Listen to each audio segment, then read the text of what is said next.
Sebagai upaya untuk meningkatkan produksi migas dan mengurangi ketergantungan impor energi dalam pemenuhan kebutuhan energi nasional, Kementerian SDM telah dan tengah melaksanakan beberapa program. Apakah kita mau keluar dari rezim impor atau tidak? Jangan-jangan masih ada di antara kita yang masih suka impor BBM.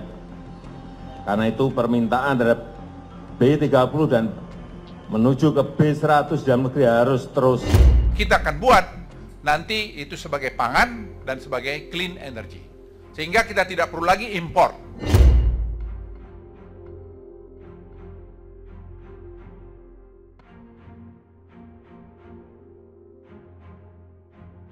Kita tahu ketergantungan kita pada impor BBM, termasuk di dalamnya solar.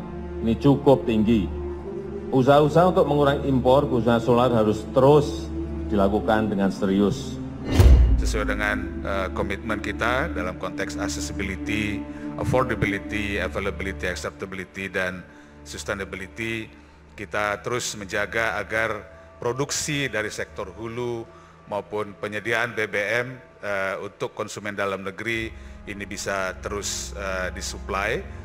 Upaya-upaya untuk peningkatan suplai jambaran tiung biru ini sudah kita selesaikan dengan tambahan suplai sebesar 192 million scarf per day. Juga di refinery peningkatan kapasitas juga terus kita lakukan baik di primary processing maupun di secondary processing. Pembangunan renewable untuk PLTS dan juga pengembangan ekosistem EV ekosistem, charging station dan swap station yang juga terus kita lakukan sejak tahun lalu.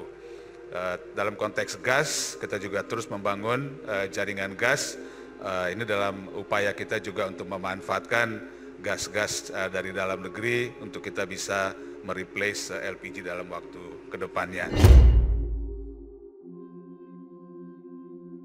Di tengah kondisi geopolitik dunia yang penuh ketidakpastian, Indonesia terus berupaya untuk mengurangi ketergantungan impor energi seperti minyak, produk minyak, atau bahan bakar minyak atau BBM maupun liquefied petroleum gas atau LPG.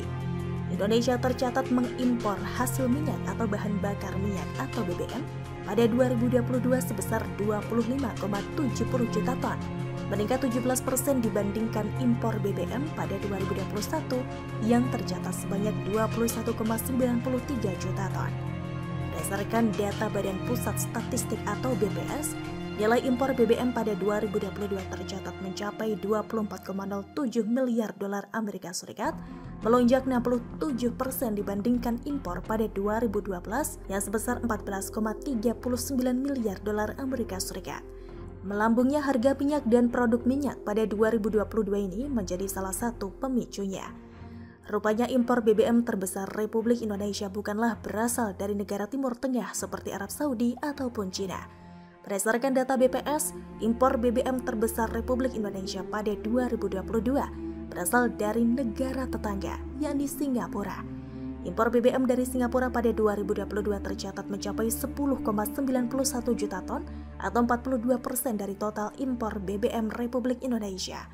Angka impor dari Singapura ini naik 6,4% dibandingkan impor pada 2021.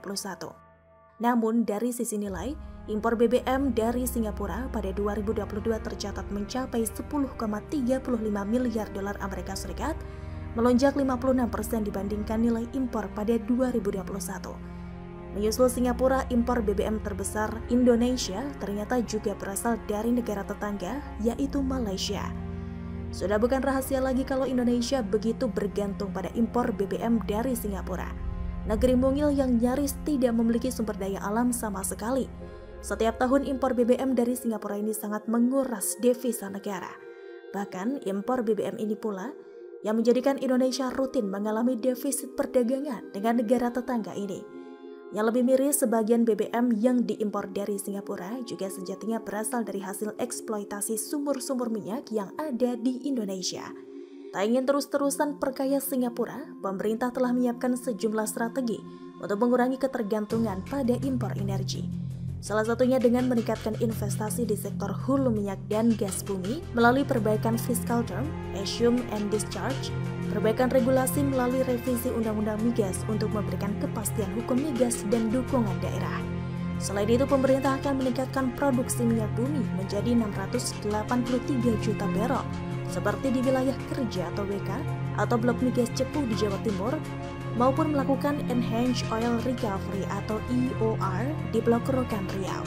Sementara gas bumi pada jangka pendek akan beroperasi Train 3 dari proyek lapangan Tangguh Papua, Saka, dan ke depan ada IDD atau Indonesia Deepwater Development di Kalimantan Timur. Tidak hanya di hulu migas, pemerintah juga mempersiapkan infrastruktur di sisi kilang pengolahan minyak, yakni melalui proyek Kilang Baru dan Refinery Development Master Plan atau RDMP Kilang yang juga masuk dalam Proyek Strategis Nasional atau PSN.